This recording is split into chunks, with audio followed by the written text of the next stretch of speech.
So in order to take the boat out, we want to make sure the engine's running and ready to go.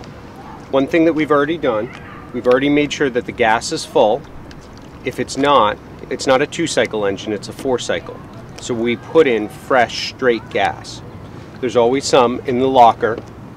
If there isn't, go into the office at Pleasant Street Wharf and tell them that you need to get some gas, and they'll let you fill up at the dock there, and it'll charge to our account. We're going to put the engine in the water 2 ways. We're going to lower the engine down so it's not at a tilt. We're then going to put the rack down.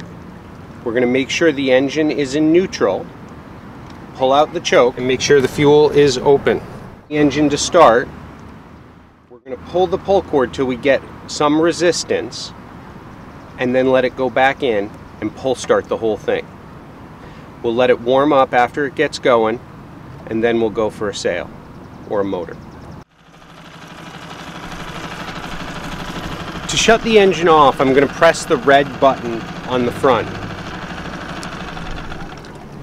If I want to start it up at any time again, I've made sure the engine's in neutral so it'll start, and just give it a good pull. And we're ready to go in case of an emergency. We have forward, neutral, and reverse. In order to shift gears, I slow the engine down to a low idle, I shift forward, and then I can give it some acceleration.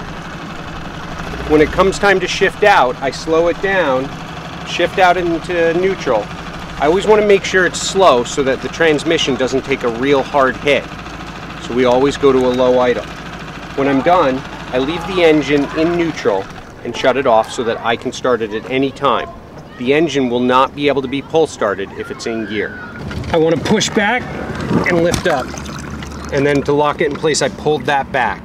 Clips. And then the final part is close the fuel so that the air doesn't get in or water, and just pull the engine up.